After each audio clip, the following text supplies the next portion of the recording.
Personal development involves three parts. First part is physical, take care of yourself. It's your health, take care of yourself. The Bible describes it this way: treat your body like a temple. That's a good word.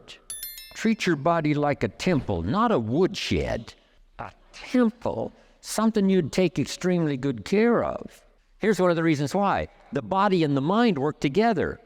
The body is a physical support system so that the mind can dream the dreams and the heart can believe that it's possible and then go to work and make it happen. And for that, you need a good physical support system to manage all of that. One old prophet said, sometimes, the spirit is willing, but the body is weak. See, don't fall into that. You just got to take action now on this stuff here of the physical support system you need to pull off your dreams and your promise and your future. Make this note: some people don't do well just because they don't feel well. It's not that they haven't got the skills. It's not that they don't have all the rest. They don't have the vitality, the vigor, the vitality. Now here's the next one. First is physical. Second is spiritual. And whatever you believe about spiritual, I happen to believe humans are a unique creation. Spiritual is part of it. If you are a believer, study, practice, and teach your belief in spirituality.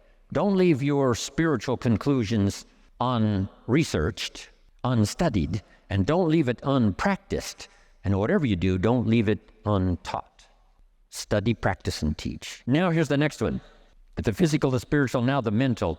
Your mind, exercises of the mind. Build your library, the books that can see you through.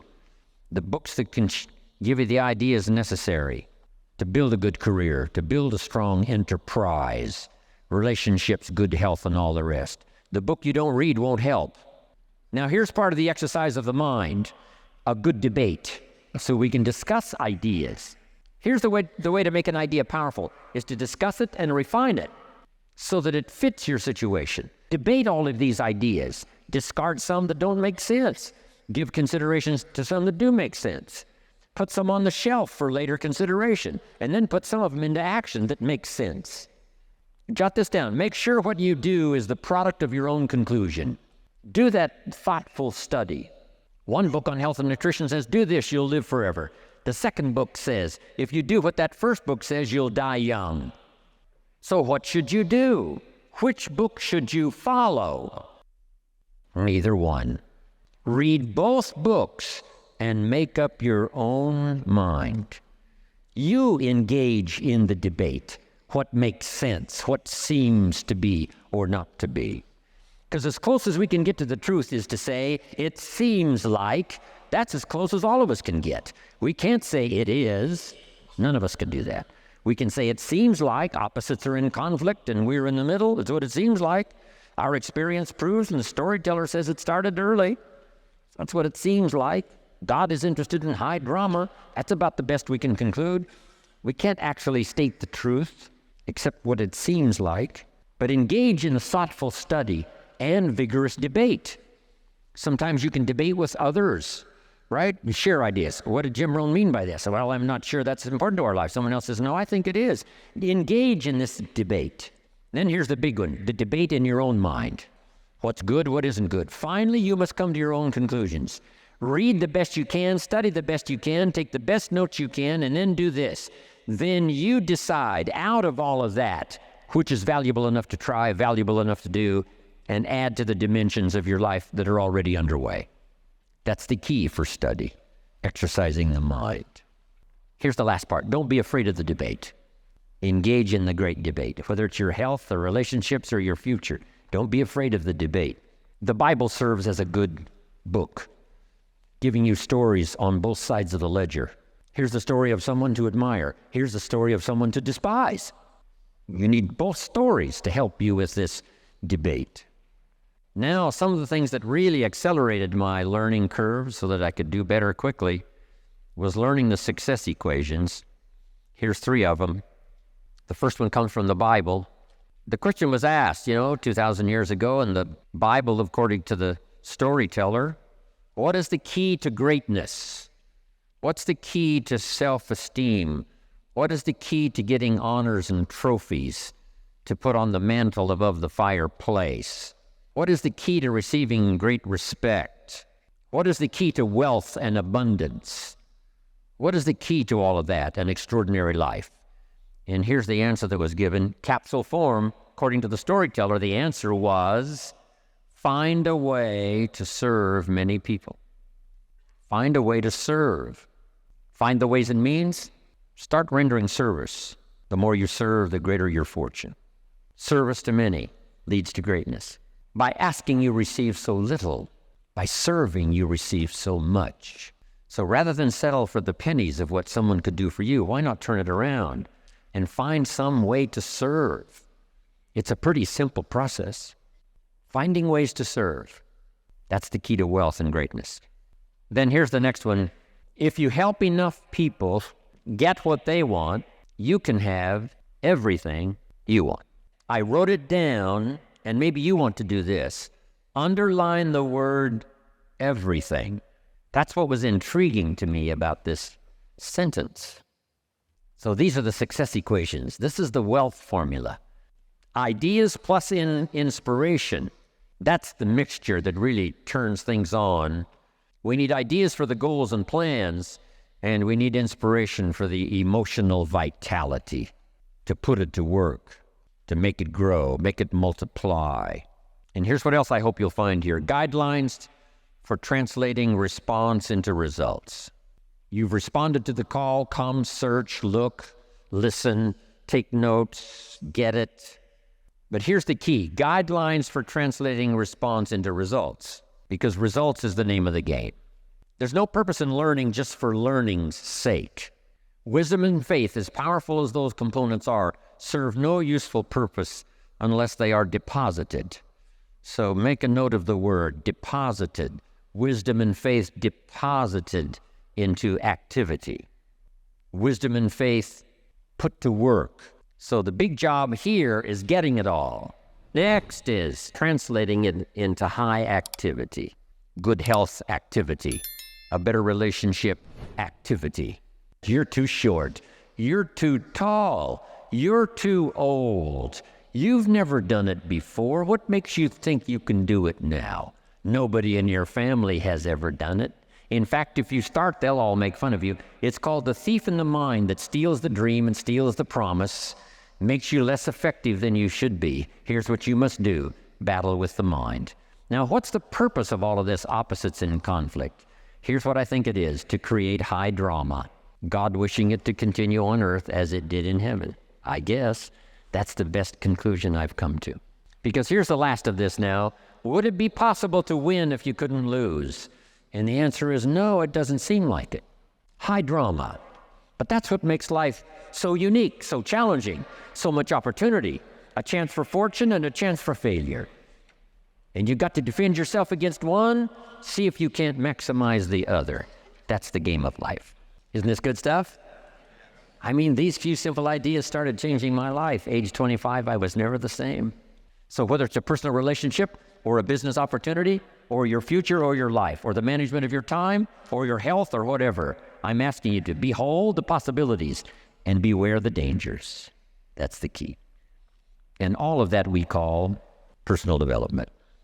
Here's a little subject called How to Turn Nothing into Something. Number one, first, imagine the possibilities. Imagination is the first step of the miracle of possibilities. Reality first starts with imagination. Now, it's hard to call imagination nothing, but it's not something in terms of a podium. It's not tangible. So it's hard to say how to turn nothing into something, because there isn't anything that's nothing. Everything is something, even if it's the imagination. It's something.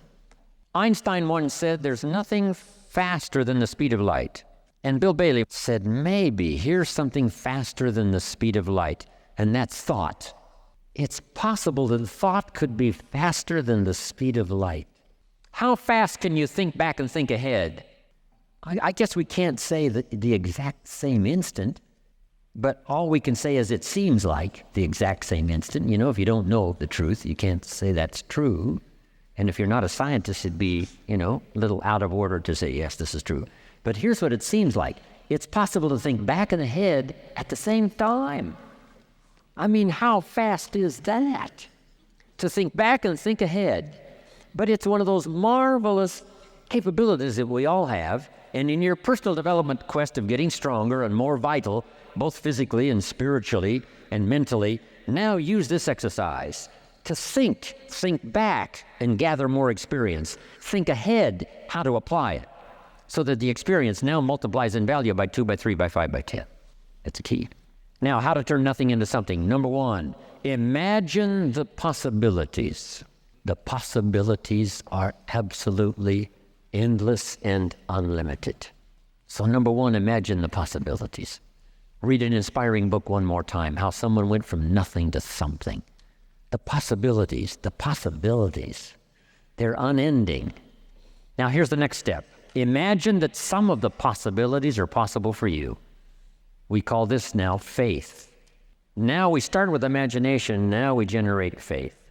What generates faith? Faith is generated sometimes when the testimonial closes like this. If I can do it, what? You could do it. I started behind. I started under the basement, not in the basement. I started with debt, not surplus. I didn't start with pennies. I had no pennies. Debt's up to here. Finally got it turned around. Now everything's flourishing. That's what we want to hear. And then someone in a testimonial like that says, hey, if I can do it, you can do it. Here's what that does. Reassures our faith. Keep reading, keep listening to the testimonials. 1, that excite the imagination as to the possibilities. And number 2, helps faith to occur, that what's possible for one is possible for another. Now here's the third step of faith, or the third step in the miracle process, to deposit your imagination and faith into high activity, disciplined activity, not just activity, but skillful, disciplined. Take the classes to learn the skills. Get around people that'll teach you the disciplines. And then deposit your imagining the possibilities and believing that it's possible for you.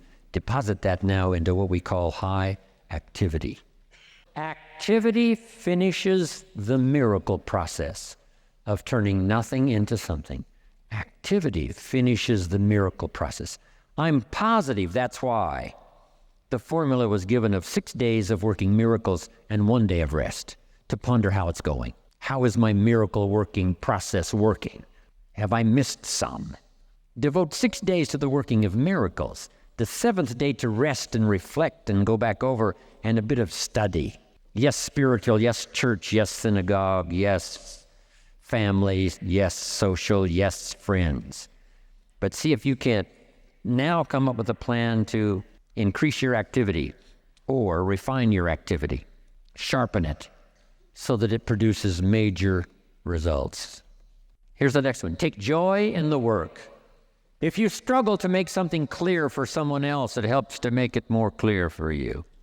If one person listens and one person speaks, there is the opportunity for transformation for both. The listener to be enlightened, to see something he never saw before, but the speaker to be better educated on how to present it by struggling with the language. Words are clumsy sometimes when you try to express what's going on in your head, let alone your heart and spirit. But the more you struggle to make it clear, the clearer it gets for you, so that both the listener could be transformed by what he hears, and the speaker could be transformed by the exercise of speaking, trying to make it clear.